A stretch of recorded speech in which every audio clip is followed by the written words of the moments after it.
Welcome to the Human Capital Innovations Podcast, your go-to source for personal, professional, and organizational growth and development.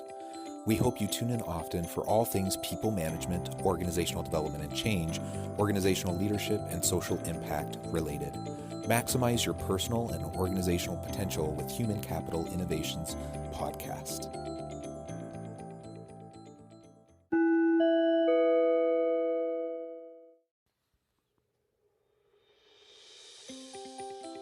Welcome to the Human Capital Innovations Podcast. As part of our new Wednesday We Forum feature series exploring can't-miss insights from the World Economic Forum and their key takeaways, in this HCI podcast episode, I explore the recent We Forum video, What Future of Jobs Do We Want to Build?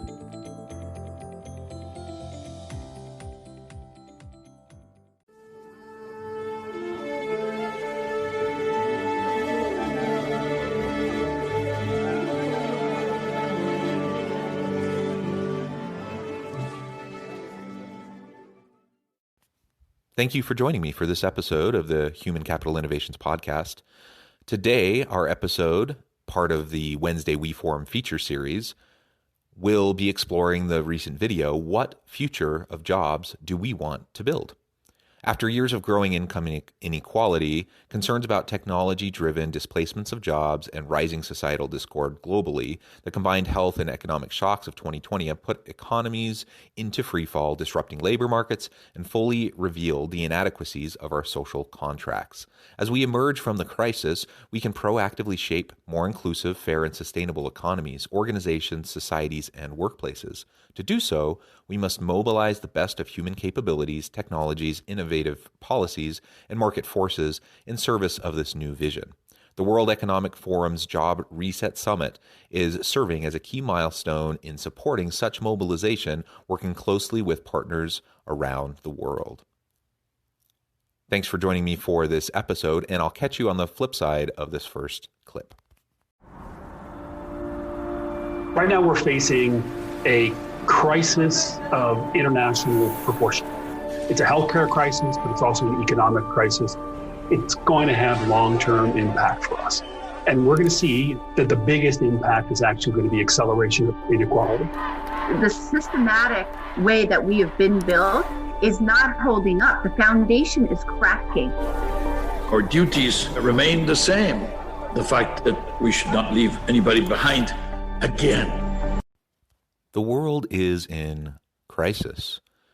There's a lot of political unrest, social unrest. In the U.S., for example, we have Black Lives Matter. We have the political angst, and this is not unique to the United States. We see it all around the world. And you add on top of that this global pandemic and the disruption that it has caused everyone's lives.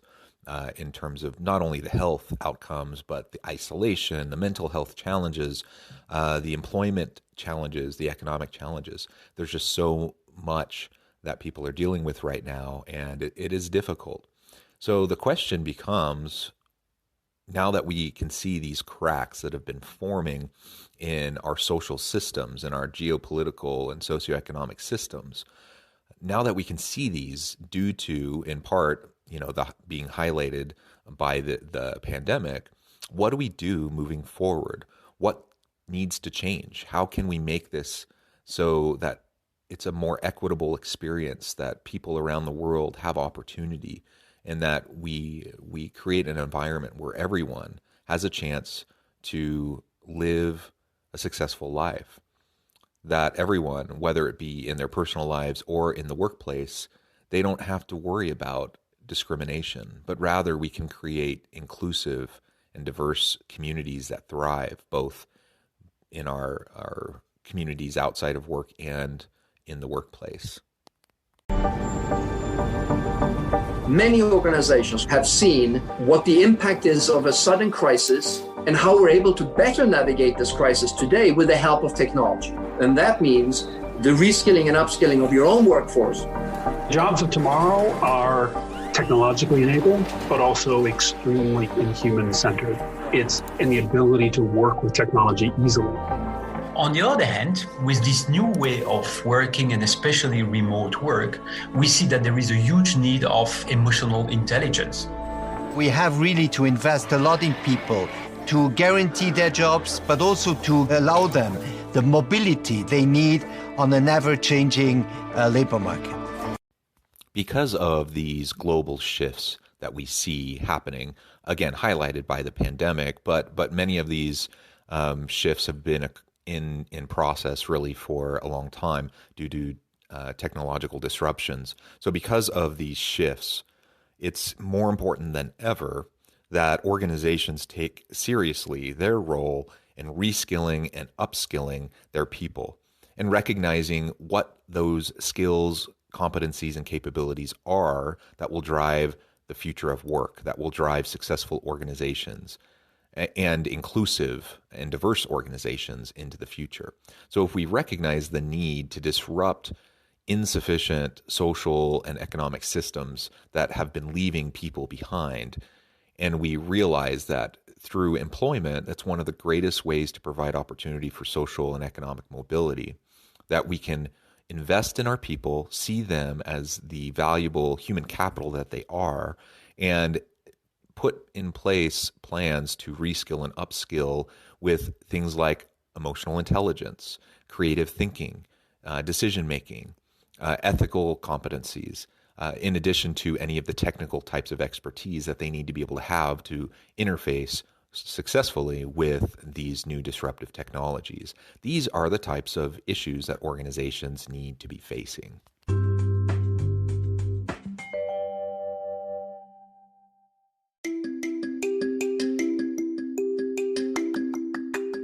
I'm excited to announce the publication of my new book from HCI Press, Bluer Than Indigo Leadership: The Journey of Becoming a Truly Remarkable Leader. Early in my adult life, I learned about an Asian proverb that translates as bluer than indigo.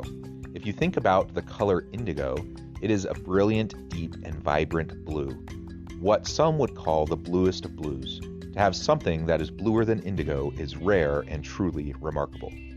Contrary to popular myth, there is no one-size-fits-all or cookie-cutter approach to effective leadership. There's no silver bullet, no secret sauce, no go-to model that will solve all of our problems.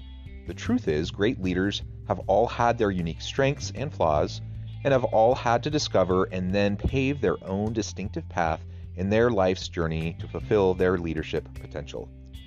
Bluer Than Indigo Leadership will help you discover your own path and explore those ordinary, everyday actions that will help you respond to an uncertain future and produce extraordinary results for individuals, teams, and organizations.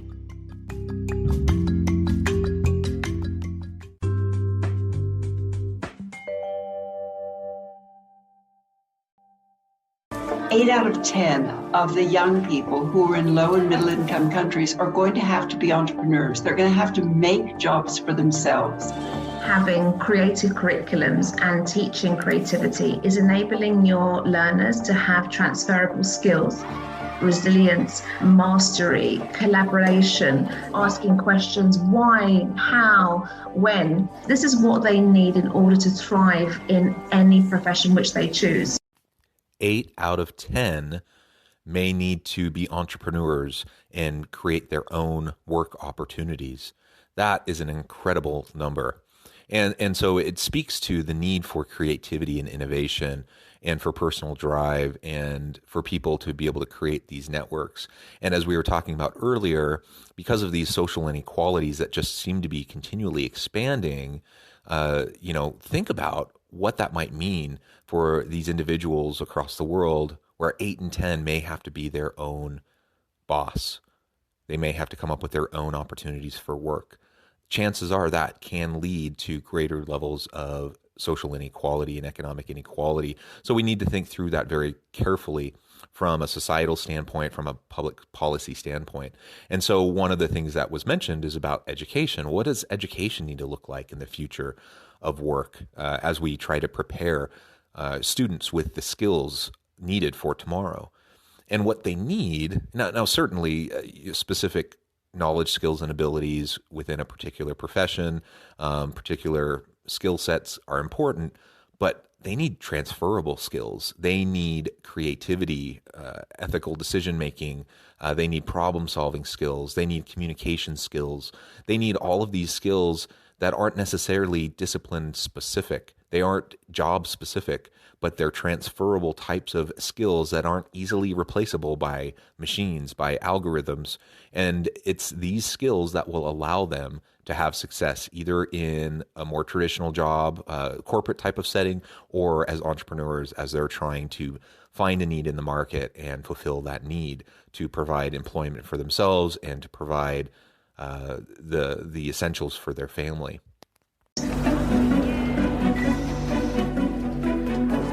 The moment you incorporate marginalized segments of society, it changes the product offering, it changes the way that we think about supply chains. When you cater to the margins, the positive externalities in economic terms are pretty enormous. It is critical that leadership understand that the burden of responsibility of driving change starts at the top of the organization, so that corporations can give back to the communities, make them more resilient as we deal with these issues around both economic and racial inequality. As we try to address these systemic inequalities and try to create a better future for people across the world and to have a more robust labor market where people have the skills they need to move into the future that is more dominated by technology. As we do that, organizational leaders can't punt that responsibility. It falls on their shoulders. And I know that that's tough, but they need to take responsibility. It starts with them from the very top of the organization all the way down through various levels of leadership, that we have to see our role as an organization in driving change, driving sustainable social change that will help to deal with these social and economic inequalities and provide opportunity to all, not in an exclusive way, but to create more inclusive organizations and inclusive communities where everyone has the opportunity to thrive. That may sound like a pie in the sky kind of goal, but I think it's possible. And again, with technologies that will take away a lot of the routinized tasks, a lot of the prescriptive types of elements to people's jobs. It will displace some people, but it will also create many new job opportunities, and it will allow us in the jobs we do have to lean on the human element much more, to focus on those aspects that can't be easily replicated or replaced by algorithms, machine learning, artificial intelligence, and robots.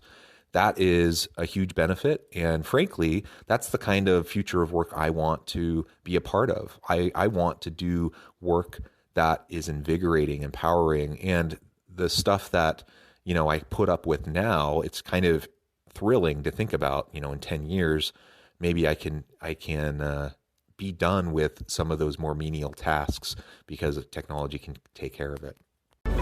We need men and women leading the recovery, because there is no way we can ever think that a world that is led by men is a world that is good for everybody. Now is the moment that we can think about how we use that possibility, the new ideas, the new technology, the new wealth, to really create social systems in which we can all flourish. We have the greatest brains, talent, resources in the world. There's no reason that we can't, and no excuses that it's too hard or too complicated.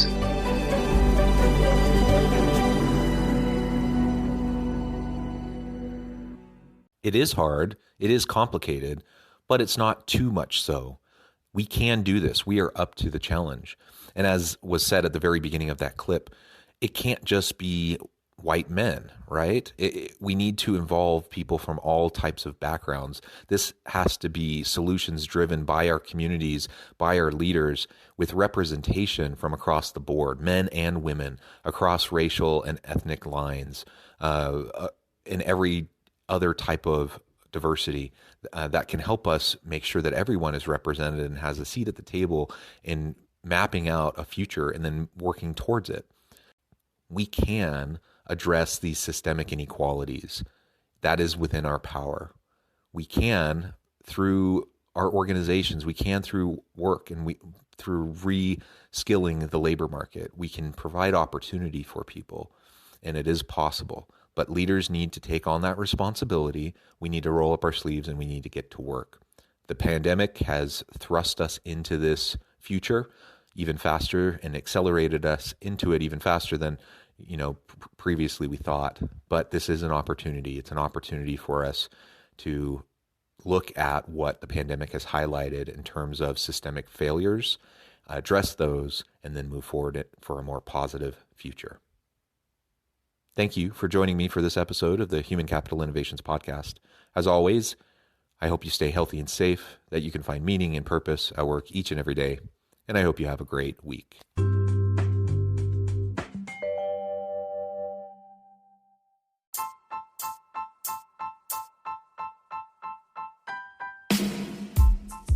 The alchemy of truly remarkable leadership. Ordinary, everyday actions that produce extraordinary results. Consider how the nature of work has shifted over the past 50 years. With increased globalization, rapid technological advancement, and the shift in economic composition, the average job of today looks very different than the average job of 50 years ago. What will the jobs and organizations of tomorrow look like? Moreover, what does this all mean for organizational leaders? What are the core competencies and capabilities of organizations and their leadership that are prepared for continued disruption and geopolitical and socioeconomic shifts? Regardless of what the future holds, increasingly, leaders need to be socially minded, data-driven, decisive, champions of talent, and disruptors of the traditional notions of leadership, teams, organizations, and work. The alchemy of truly remarkable leadership will help you to explore your own leadership competencies and capabilities and consider ways to apply and implement them into your workplace and personal life.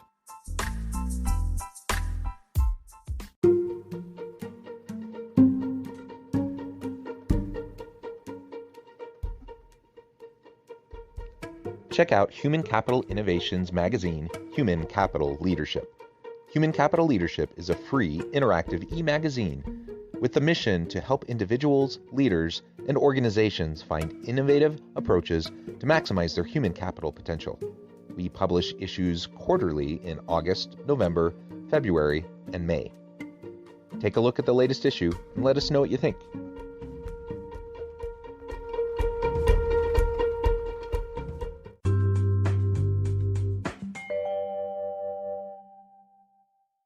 Thanks again for joining us for this episode of the Human Capital Innovations Podcast. I hope you stay healthy and safe and that you have a great week.